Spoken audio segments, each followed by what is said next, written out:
I want to come to you, Swati Maliwal. You may have heard what has been said by Brij Bhushan Sharan Singh. One argument is that if there is evidence against him, there should be an FIR filed, and this should be a matter settled in the police, and that's where the athlete should go next. Firstly, I just fail to understand that this man has been sitting on the post of Wrestling Federation of India president for the past 13 years. Why can't he be made to resign so that the athletes, without any fear of any kind of intimidation, can actually go ahead and file their case? So first and foremost, he needs to resign. But should they have filed the case earlier?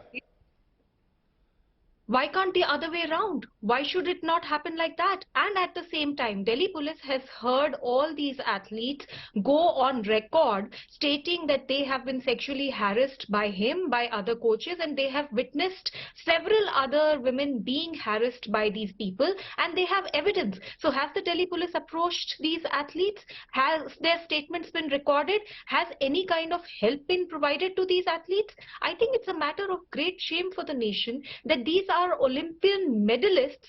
They have really brought laurels to the country, and they have been made to sit in Jantar Mantar in this cold, and they're actually crying and seeking help, and nobody wants to come out and help them. Whenever these people win medals for the country, then all the netas line up and they all want photographs with these athletes. And even this Mr. Brij Bhushan Sharan, I heard him say that he's also trying to claim credit for all the good work that these people have been doing, and saying that, you know, meri wajah se in logon ko. So what do you intend to do? So what does the Delhi Commission of Women, all of this is taking place in the heart of the national capital. Will you encourage these women now to file FIRs? Will you all suo moto take this matter up? What do you intend to do?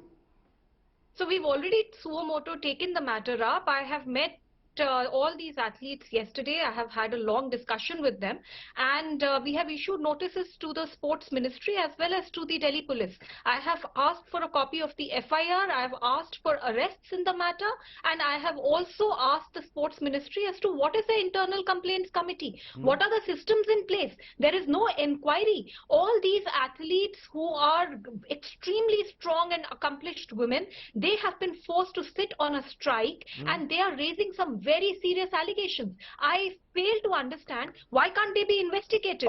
What are the systems in the ministry, and what steps have been taken in order to ensure that all these young athletes do not fall prey to predators? It's really unfortunate, and I just fail to understand what is the call for fame for this man who continues to be the Wrestling Federation of India as if he's bigger than all these athletes put together. Why can't he be made to resign? He should first resign, and then a proper investigation should happen, and whatever is the court of law, whatever that says, ultimately we will accept. But first and foremost, this man has to resign. 13 years in any case is a very long time to remain in this, and I really don't see any call to fame except for him being a politician. Okay, let me leave it there. Swati Maliwal joining me from the Delhi Commission of Women.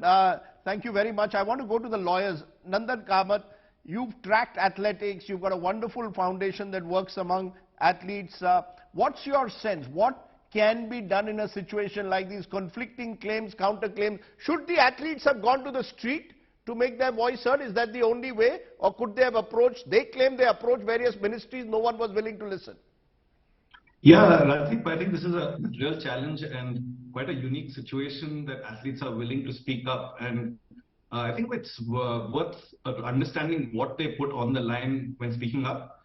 Unlike other situations where people are employed by companies and perhaps there's sexual harassment at the workplace, here they're dealing with a single employer who is in charge of their careers in a very, very pervasive manner. So you're putting a lot on the line when making a complaint of this nature, which is essentially your entire career, with the allegations against someone who has the potential to essentially put an end to one's career. And I think that puts a little bit of context on the seriousness of the issue, and more importantly, the way this has to be dealt with in a more independent manner. It's going to be very difficult for an internal complaints committee of the federation itself to resolve this matter. I think it has escalated to a point where there's going to be independent investigation required to determine facts.